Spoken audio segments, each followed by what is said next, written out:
Hello friends, कैसे हैं आप सब लोग। उम्मीद करता हूं कि अच्छे ही होंगे। सबसे पहले आप सभी को दीपावली की हार्दिक शुभकामनाएं। Happy Diwali to all of you. उम्मीद करता हूं कि आप लोगों की पढ़ाई लिखाई अच्छे तरीके से चल रही होगी। आज के इस पावन पर्व पे आप लोग दीपावली के त्योहार को अच्छे तरीके से सेलिब्रेट करेंगे और अपनी जो आप लोगों ने लक्ष्य बना के रखा है अपना, उसके प्रति एकदम समर्पित होकर समर्पित भाव से चीजों को एकदम क्लियर करते हुए चलेंगे, जिससे कि आप लोग अपने सक्सेस की ओर बढ़ सके। तो आइए हम लोग देखते हैं आज हम लोग क्या पढ़ने वाले हैं। आज त्योहार है, इस वजह से चैप्टर ज्यादा बड़ा नहीं होगा। हम लोग देखेंगे किसके बारे में, भारत के नियंत्रक और महालेखा परीक्षक के बारे में। कल हम लोगों ने देखा था भारत के महान्यायवादी के बारे में, जो विधिवेत्ता होते हैं, और उस वीडियो में उनका अनुच्छेद बताना हम भूल गए थे, उसके लिए माफी चाहते हैं। भारत के महान्यायवादी का जो अनुच्छेद है वह कितना है, 76, 76वां अनुच्छेद उसके तहत आता है। और आज हम लोग देखेंगे भारत के नियंत्रक और महालेखा परीक्षक। इनके बारे में देखने के लिए हम लोगों को क्या करना पड़ेगा कि सबसे पहले इनकी बेसिक चीजें समझना पड़ेगा। तो आइए सबसे पहले हम लोग देखते हैं चैप्टर का नाम। इजी है, भारत का नियंत्रक और महालेखा परीक्षक। ठीक है, इन्हें हम लोग क्या बोलते हैं, CAG। ठीक, controller and auditor general of India. अनुच्छेद इनका कौन सा है, अनुच्छेद 148 से 151 तक। ठीक है, इनका अनुच्छेद 148 से 151 तक है। सबसे पहले हम लोग देखेंगे कि इनका कार्य क्या होता है, इनकी नियुक्ति क्यों की गई और ये किसके तहत कार्य करते हैं। देखिए क्या है, सर्वप्रथम कल के वीडियो की तरह हम लोग देखेंगे सरकार। आप सबको पता है भारत एक गणतांत्रिक राज्य है। इसके तहत क्या होता है कि यहां पर गवर्नमेंट का शासन चलता है और गवर्नमेंट में जो भी नेता लोग होते हैं उनके लिए कोई शैक्षिक योग्यता निर्धारित नहीं की गई है। तो क्या होता है कि जैसे विधि संबंधित कोई कार्य होता था, कल की वीडियो में हम लोगों ने जाना था कि विधि संबंधी जो कार्य होता था उसे कौन देखता था, महान्यायवादी। ठीक, और इसके अलावा अब जो व्यय या आय संबंधी कार्य होगा, इनकम या एक्सपेंसेस संबंधित जो भी कार्य होगा, उसे कौन देखेंगे, नियंत्रक और महालेखा परीक्षक अर्थात CAG। तो क्या होता है कि गवर्नमेंट को काफी सारी इनकम होती है, डायरेक्ट इनडायरेक्ट इनकम या फिर व्यय होता है, गवर्नमेंट का व्यय होता है। तो उसमें क्या होता है कि उसे ऑडिट करने के लिए, उसका क्या करने के लिए, ऑडिट करने के लिए एक व्यक्ति नियुक्त किया जाता है अधिकारी के तौर पर। गौर करिएगा, मैं ये बोल रहा हूं कि नियुक्त किया जाता है। नियुक्ति के बारे में कल भी बताया था मैंने। नियुक्ति किया जा रहा है मतलब इसका निर्वाचन नहीं हो रहा है। ठीक, निर्वाचन नहीं, नियुक्त किया जाता है। नियुक्ति का मतलब है कि ये नियुक्त किए जाएंगे, इनके लिए कोई चुनाव नहीं होगा, इनका निर्वाचन नहीं होगा, ये डायरेक्ट उस पद पर बना दिए जाएंगे, उस लायक योग्यता रखते हो। तो बात आती है कि इनका कार्य तो हम लोगों ने देख लिया कि इनके पद की क्यों सृजित किया गया यह पद, क्यों, क्योंकि भारत के, छोटे शब्दों में हम लोग देखते हैं 1 मिनट के अंदर अंदर। देखिए, सरकार होती है, सरकार में आय और व्यय का लेखा जोखा करने के लिए एक अधिकारी नियुक्त किया जाता है। वह कौन होता है, हमारा CAG। तो बेसिक चीज हम लोगों ने देख ली कि इनकी आवश्यकता क्यों पड़ी। आइए अब हम लोग देखते हैं इनका अनुच्छेद। सबसे पहले तो देख लेंगे कि हमारा जो अनुच्छेद है, इसमें 2 अनुच्छेद इंपॉर्टेंट है। अनुच्छेद कौन सा, 148 क्या है, इसके तहत CAG का पद निर्धारित किया गया है। और जो हमारा अनुच्छेद 149 है, इसके तहत क्या कहा गया है, इनकी कार्य और शक्तियां। यहां से क्वेश्चन बनता है छोटे एग्जाम में। ठीक, इसे आप लोग हमेशा के लिए याद रखिएगा, कार्य और शक्तियां। अब बात आती है कि दो अनुच्छेद तो इंपॉर्टेंट हो गए, मोस्ट इंपॉर्टेंट हो गए, हाईलाइट करके आप लोग लिख लीजिएगा। अब हम लोग देखेंगे क्या कि इनकी नियुक्ति कैसे होती है। नियुक्ति इनकी कौन करते हैं? राष्ट्रपति करते हैं। मतलब इनकी नियुक्ति का जो कार्य होता है यह राष्ट्रपति द्वारा नियुक्त किए जाते हैं, ना कि इनका चुनाव होता है। इनका चुनाव नहीं होता, मैंने पहले बताया आप लोगों को। इनकी नियुक्ति हो गई, ठीक। अब शपथ की बात आई। अगर इन्होंने नियुक्ति राष्ट्रपति के तहत की गई है, इनकी नियुक्ति मतलब कि इनकी नियुक्ति राष्ट्रपति के द्वारा की गई है, तो ये शपथ भी राष्ट्रपति के सामने ही लेंगे। मतलब इनको शपथ भी राष्ट्रपति ही दिलाएंगे। अब बात आती है कि त्याग पत्र का, तो त्याग पत्र भी ये राष्ट्रपति को देंगे। तीन चीजें याद रखिएगा। पहला, इनकी नियुक्ति, शपथ और त्याग पत्र तीनों राष्ट्रपति के तहत किया जाएगा। इनकी नियुक्ति राष्ट्रपति करेंगे, शपथ राष्ट्रपति दिलाएंगे, और अगर ये अपना पद छोड़ने के लिए त्याग पत्र दे रहे हैं तो वो भी कौन करेंगे? राष्ट्रपति महोदय ही करेंगे। तो उम्मीद करता हूं इतनी सारी चीजें आप लोग क्लियर कर चुके होंगे। इंपॉर्टेंट फैक्ट आता है, अभी सब कुछ लिख के बताऊंगा मैं, पहले समझा रहा हूं जिससे चीजें याद हो जाए। सबसे ज्यादा कंफ्यूजन स्टूडेंट्स को कहां होती है? इनके कार्यकाल में। समझ रहे हैं आप लोग? इनके कार्यकाल में होता है। कार्यकाल का मतलब होता है कि यह कब तक अपने पद पर बने रहेंगे। काफी लोग सोचते हैं कि यह राष्ट्रपति के प्रसाद पर्यंत होते हैं। जैसे कल हम लोगों ने देखा था किसे? महान्यायवादी को, वो राष्ट्रपति के प्रसाद पर्यंत होते थे, लेकिन ये नहीं होंगे। क्यों? क्योंकि इनके तहत फैक्ट क्या कहा गया है कि इनका जो कार्यकाल होगा वह नियुक्ति से अपने जिस दिन नियुक्त होंगे उस दिन से 6 वर्ष, गौर से देखिएगा, 6 वर्ष या कितनी एज इनकी हो जाए? 65 ईयर। नियुक्ति अर्थात शपथ से 6 वर्ष तक यह अपने पद पर बने रहेंगे, उसके बाद ये हटेंगे, सेवानिवृत्त होंगे अर्थात रिटायर होंगे।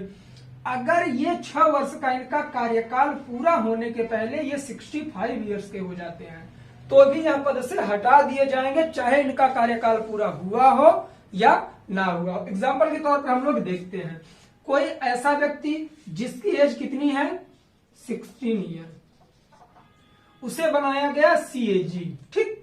तो अब इनका कार्यकाल जो है लीगल तौर पर वो 6 वर्ष है, मतलब +6 करेंगे तो ये 66 ईयर के हो जाएंगे, तो यह वैलिड नहीं है। तो इसमें इनका कार्यकाल होगा केवल 5 ईयर, ठीक। यह केवल 5 साल तक कार्य कर पाएंगे, उसके बाद इनकी एज कितनी हो जाएगी? 65 की। और जैसे ही ये 65 के होंगे तो इन्हें क्या कर दिया जाएगा? रिटायर कर दिया जाएगा। मतलब 1 साल का कार्यकाल ये अपना पूरा नहीं कर पाएंगे। ओवरऑल क्या निकल के आता है फैक्ट? कि ये 6 वर्ष या 65 ईयर, इसमें जो पहले हो, अभी मैं लिख के सब कुछ बताऊंगा, ये समझा रहा हूं जिससे आप लोग याद कर सकें कि जो पहले हो 6 वर्ष इनका कार्यकाल या फिर 65 वर्ष की उम्र, ये हटा दिए जाएंगे। बात आती है इनके वेतन की। तो इनका जो वेतन है, वेतन इनका 2.50 लाख, मतलब 2.5 लाख, 2,50,000 पर मंथ निश्चित किया गया इनका वेतन। ये हटाए नहीं जा सकते, ठीक। गौर करिएगा, बात पर आप लोग गौर करिएगा कि ये पद से हटाए नहीं जा सकते इनका जब तक कार्यकाल पूरा नहीं होगा। इतने सारे फैक्ट थे, एक फैक्ट निकल के आएगा, अगर इन्हें पद से हटाना है, ठीक, तो जिस तरह से सुप्रीम कोर्ट के जज को हटाया जाता है, मुख्य न्यायाधीश को हटाया जाता है, हमारे सुप्रीम कोर्ट सर्वोच्च न्यायालय के मुख्य न्यायाधीश को जिस तरह से पद से हटाया जाता है, उस तरह से इन्हें पद से हटाया जा सकता है। हटाने के संबंध में एक ही फैक्ट है, वो कौन है? चीफ जस्टिस ऑफ इंडिया की तरह, CJI की तरह हटाया जाएगा इन्हें। तो आइए इतनी सारी चीजें हम लोग पहले देख लेते हैं, फिर इनकी कार्य और शक्तियां देखेंगे। उम्मीद करता हूं कि वीडियो आप लोगों को अच्छा लग रहा होगा। अगर वीडियो अच्छा लगे दोस्तों में शेयर करिए, नए हो चैनल को सब्सक्राइब करिए। आइए देखते हैं बातें। जब तक आप लोगों के माइंड में क्लियर नहीं हो जाएगी, मेरे बात करने का या समझाने का कोई मतलब नहीं निकलता है, इसलिए आप लोग इसे याद रखा करिए। अनुच्छेद मैंने लिख दिया था, अब बात करेंगे इनकी नियुक्ति।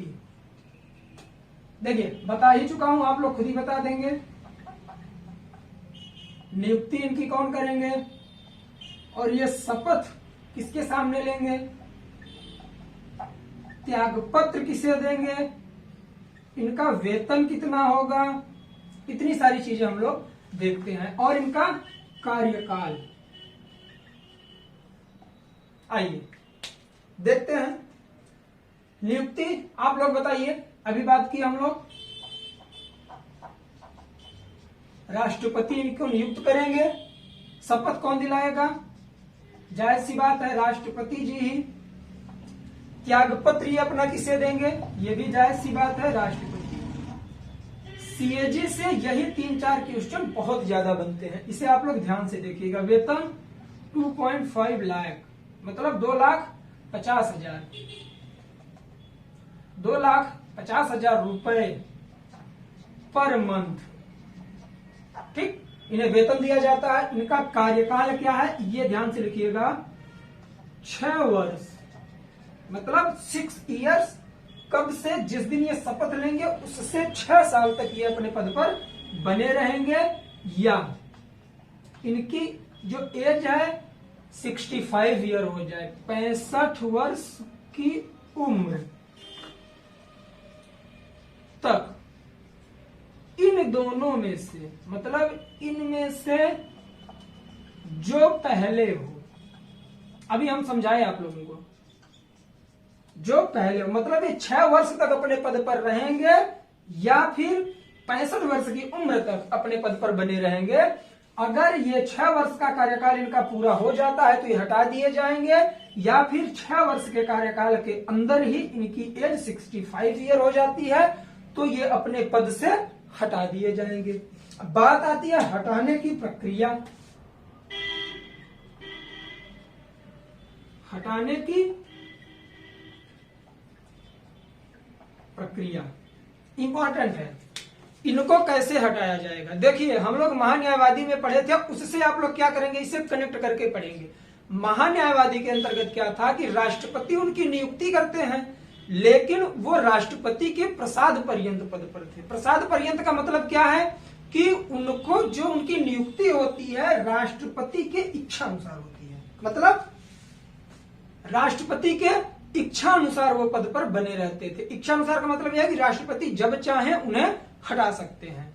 अपने अधिकार के तहत राष्ट्रपति इनके पद को रखते थे, किनके, महान्यायवादी के। लेकिन जो आपके सीएजी हैं, नियंत्रक और महालेखा परीक्षक, इनके साथ ऐसा कुछ नहीं है। इन्हें हटाने की जो प्रक्रिया है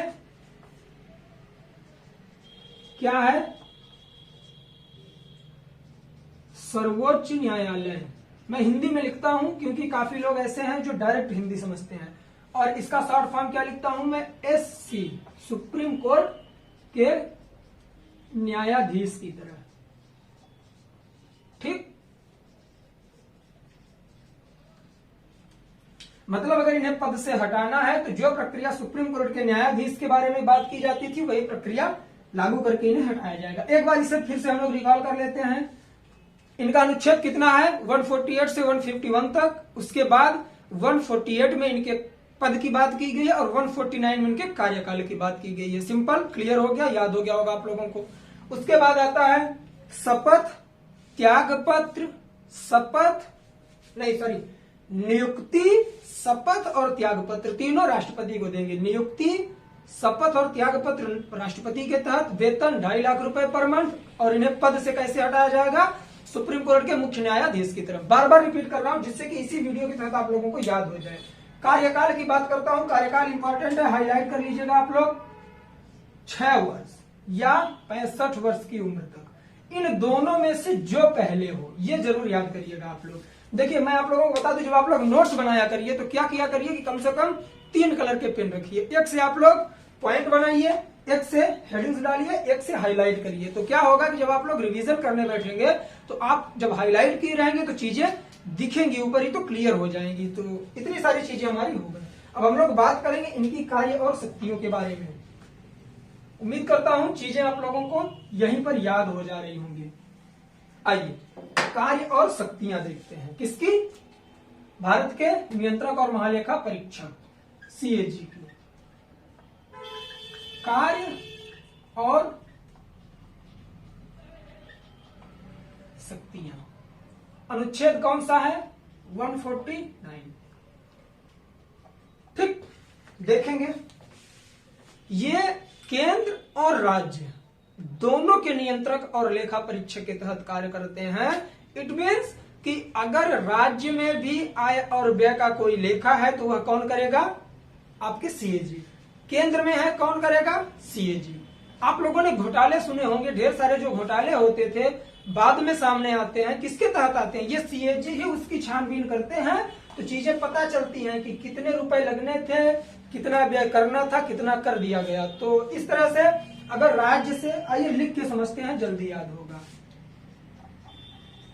राज्य और केंद्र दोनों का, राज्य और केंद्र दोनों का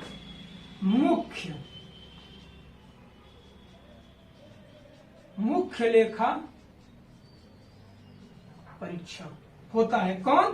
सीएजी हमारा मुख्य लेखा परीक्षक होता है। दूसरा फैक्ट है कि संचित निधि, आकस्मिक निधि और व्यय, संचित निधि, आकस्मिक निधि और व्यय, जो धन का व्यय होता है, इन तीनों का लेखा जोखा करना इनका मुख्य कार्य है। ये हम लोग देख ही चुके हैं। सबसे पहले समझते हैं कि संचित निधि किसे कहते हैं। इंटरेस्टिंग है, क्वेश्चन बनता है। देखिए, यह वह धन होता है या वह मनी होती है या वह प्रॉपर्टी होती है जो गवर्नमेंट के पास संचय के रूप में रखी जाती है, जिस पर काफी सारे लोगों का वेतन क्या होता है?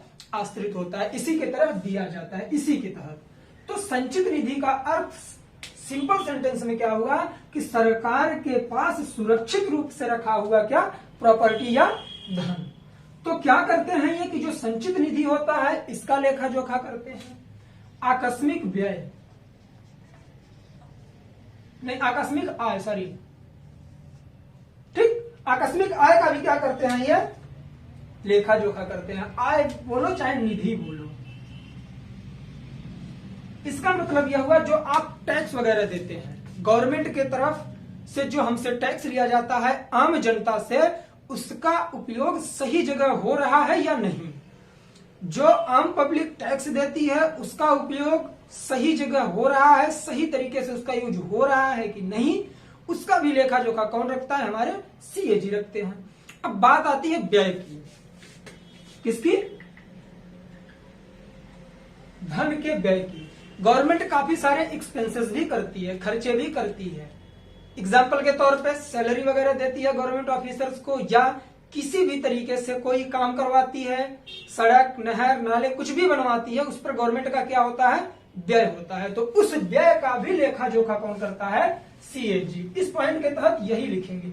गारंटी के साथ कहता हूं, अगर आप लोग जिस तरह से मैं बोलता हूं एकदम एकाग्रचित होकर चीजें सुनते होंगे तो लिखने की जरूरत नहीं पड़ेगी, वीडियो में ही सारी चीजें क्लियर होगी और एग्जाम में आप लोग टॉप करके आओगे आप सब। देखिए, आकस्मिक निधि,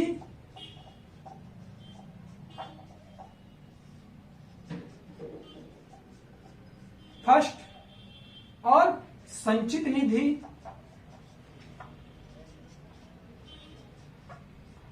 और कौन सा है हमारा? धन का व्यय। इन तीनों का लेखा जोखा क्लियर हो गया। आकस्मिक निधि, संचित निधि और धन के व्यय का लेखा जोखा करेंगे कौन? सीएजी। अब बात आती है कि ये जो लेखा जोखा करेंगे किसके सामने रखेंगे ये? अब ऐसा तो है नहीं कि डायरेक्ट जाके संसद भवन में रख देंगे या फिर विधानमंडल के पटल पे रख देंगे, ऐसा कुछ नहीं है। एग्जाम में क्वेश्चन बनता है। देखिए, जो केंद्र का प्रमुख कौन होता है? हम लोग पढ़ चुके हैं राष्ट्रपति। राष्ट्रपति केंद्र का प्रमुख होता है। केंद्र से संबंधित जो भी लेखा जोखा होता है, केंद्र से संबंधित जो भी एक्सपेंसेस या इनकम होते हैं, उसका लेखा जोखा करके ये क्या करते हैं? राष्ट्रपति को देते हैं, जो कहां पेश करते हैं? संसद में। कहां? पार्लियामेंट में। कौन? राष्ट्रपति। और जो राज्य का होता है, राज्य का जो लेखा जोखा, मतलब राज्य की जो आकस्मिक निधि होगी, संचित निधि होगी और जो व्यय होगा, इन तीनों का लेखा जोखा करके राज्य वाला ये किसे देते हैं? राज्यपाल को, मतलब गवर्नर को देंगे। तो राज्यपाल क्या करेंगे कि वो विधानमंडल में उसे रखेंगे।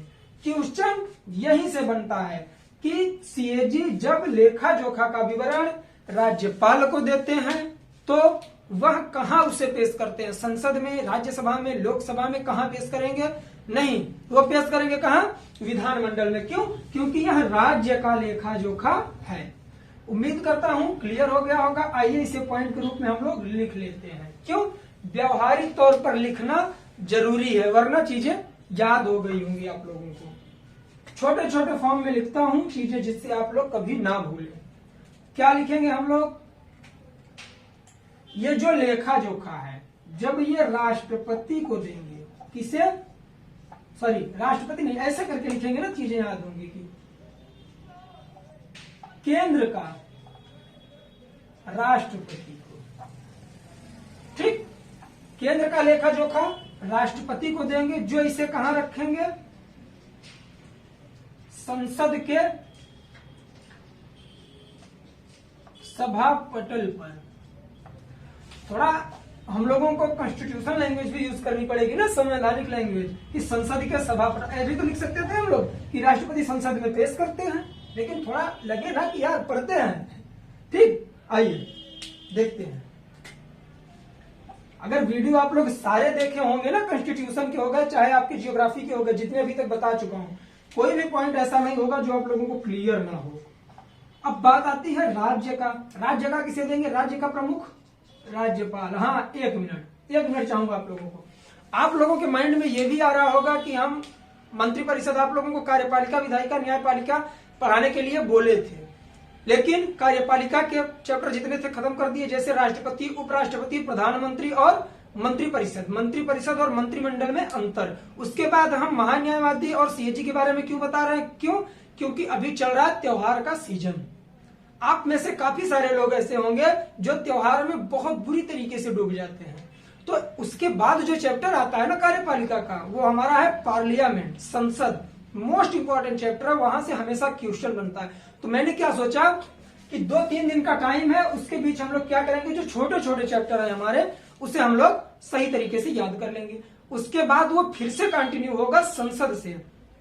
दिवाली के बाद जो आप लोगों को वीडियो मिलेगा वो पार्लियामेंट का वीडियो मिलेगा, और पार्लियामेंट आपका चलेगा कितना? कम से कम 3 दिन चलेगा, क्योंकि ये चीजें नहीं छोड़नी है। सबके तरह नहीं करना यूट्यूबर्स की, जैसे क्या करते हैं कि संसद का चैप्टर शुरू कर दिए, ठीक, और यहां दिखा दिए कि सिर्फ 20 मिनट में समझे, थंबनेल लगा दिए, वॉलपेपर एकदम तड़कता भड़कता, संसद को समझे सिर्फ 20 मिनट में। अरे आप लोग खुद पढ़े लिखे हैं, स्टूडेंट्स इतने पागल तो नहीं है कि आपने थंबनेल लगा दिया कि संसद को 20 मिनट में समझे। अरे भाई 20 मिनट में तो उसका इंट्रो होता है, आप क्या समझा दोगे 20 मिनट में? इसलिए चीजें हम लोगों को एकदम क्लियर करके पढ़नी है, कोई शॉर्ट फॉर्म यूज नहीं करना है, और याद करवानी है वीडियो की तरह की, जैसे पिछले सारे वीडियो हैं। तो आप लोग क्या करेंगे कि दिवाली के बाद हम लोग जब मिलेंगे ना, तो उसमें संसद ही शुरू करेंगे और 3 दिन में इसे कवर करेंगे, एक भी पॉइंट छोड़ेंगे नहीं। हमारा ये उद्देश्य नहीं है कि बस बनाते जाए वीडियो, आप लोगों को लुभाओ, नहीं, ऐसा कुछ नहीं। क्या है कि आप लोगों का सिलेक्शन ही हमारी जीत है। अगर मैं आप लोगों को सही तरीके से, ईमानदारी से नहीं पढ़ाऊंगा, सिलेक्शन नहीं होगा। इसलिए आप लोग भी समझदार हैं, चीजें वही देखा करके जो इंपॉर्टेंट हो। आइए, वो बात की बात है, मैंने बता दिया आप लोगों को कि कहीं कंफ्यूजन ना हो। तो जो राज्य का होता है लेखा जोखा, वो राज्यपाल को समर्पित करेंगे। कौन? सीएजी। वापस आइए, आप लोग उस दुनिया में मत जाइए। और सीएजी जब इन्हें राज्यपाल को देंगे तो राज्यपाल कहां रखेंगे? विधानमंडल में। कहां? विधानमंडल के सभा पटल पर। देखिए कितना इजी है। क्यों? क्योंकि ये तो राज्य के प्रमुख होते हैं राज्यपाल, और राज्यसभा में, सॉरी, राज्यों में क्या होता है? विधानमंडल, केंद्र में संसद होता है। तो ये तो जायज सी बात है कि राष्ट्रपति संसद को देंगे, राज्यपाल विधानमंडल को देंगे। चीजें क्लियर हो गई होंगी। अब बात आती है एक पॉइंट और, लोक लेखा समिति इंपॉर्टेंट है, सही से देखिएगा। इसका चैप्टर अलग से लाऊंगा।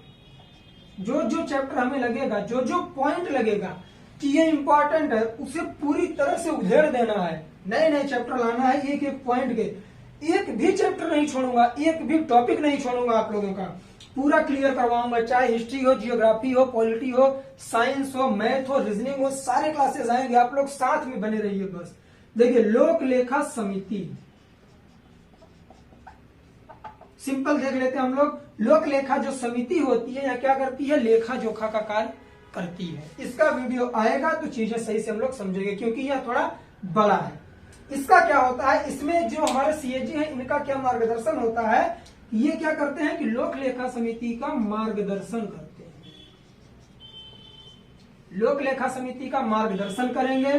कहीं कहीं इन्हें सीएजी को लोक लेखा समिति का आंख क्या बोला जाता है, लोक लेखा समिति की आंख कौन होते हैं, सीएजी। कान इंटरेस्टिंग है, थोड़ा लग रहा होगा कॉमेडी टाइप का, इंटरटेनिंग, लेकिन चीजें इजी हैं। एग्जाम में पूछता है कि लोक लेखा समिति का आंख किसे कहा जाता है, सीएजी को। कान, सीएजी को, मतलब इसका जो भी मुख्य कार्य होता है लोक लेखा समिति का, कौन करेंगे, हमारे सीएजी करेंगे। ठीक, तो इतनी सारी चीजें कार्य और शक्तियां से रिलेटेड थी। आइए बात करेंगे हम लोग अब क्या, करंट से थोड़ा जोड़ेंगे इसे। क्यों, हमें यह जानना है कि हमारे जो सबसे पहले सीएजी थे वो कौन थे। पूछता है क्वेश्चन, चाहे छोटे एग्जाम हो चाहे बड़े एग्जाम हो। सबसे पहले हमारे जो लोक लेखा माफ करिएगा, सीएजी बनाए गए थे, भारत के नियंत्रक और महालेखा परीक्षक, वो कौन थे हमारे, उनका नाम था वी नरहरि राव। वी नरहरि राव लिख के बताऊंगा, परेशान मत होइए कि ऐसे नहीं है कि सिर्फ याद करवा दूंगा, याद भी करिए, लिखिए भी, छोड़िए मत कहीं से।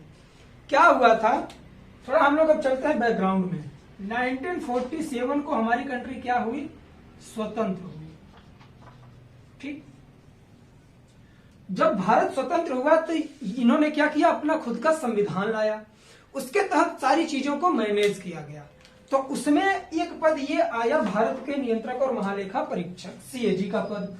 तो ये कहा गया कि अगर ये पद हम नहीं रखेंगे तो जो आय व्यय का विवरण है वह हर इंसान के बस में नहीं है कि उसे देख सके। मतलब काफी बार आप लोग देख चुके हैं कि जो नेता होते हैं उनके लिए शिक्षा की कोई जरूरत नहीं है, उन्हें तो देश चलाना है यार। यही हमारी सबसे बड़ी कमजोरी है कि जो हमारे नेता लोग हैं उनके लिए शिक्षा की कोई योग्यता की कोई अनिवार्यता नहीं बनाई गई है कि आप लोगों को इतना शैक्षिक होना चाहिए। यही रीजन है जो प्रॉब्लम्स आती हैं। स्वयं अगर नेता ही पढ़े लिखे नहीं होंगे तो देश कैसे आगे जाएगा, आप ही बताइए। तो इस वजह से क्या हुआ कि 1900, खैर छोड़िए सारी बातें, ध्यान मत दिया करिए। मैं थोड़ा इसलिए कहता हूँ कि आप लोग बने रहे वीडियो में, इंटरेस्टिंग लगे, आप लोगों को चीजें याद हों। कंटिन्यू पढ़ाता रह जाऊंगा तो उससे भी चीजें याद नहीं होती। माइंड को क्या है, थोड़ा सा क्या मिलना चाहिए, गैप मिलना चाहिए। देखिए 1947 में जब देश आजाद हुआ, सीएजी का पद आया। ठीक, तो जो पहले सीएजी बनाए गए, कब बनाए गए, 1948 से 1954 तक। उनका नाम क्या था, वी नरहरि राव। आइए यही देखेंगे हम लोग। और अब तक कुल कितने हमारे सीएजी बनाए जा चुके हैं, 14। आइए देखते हैं।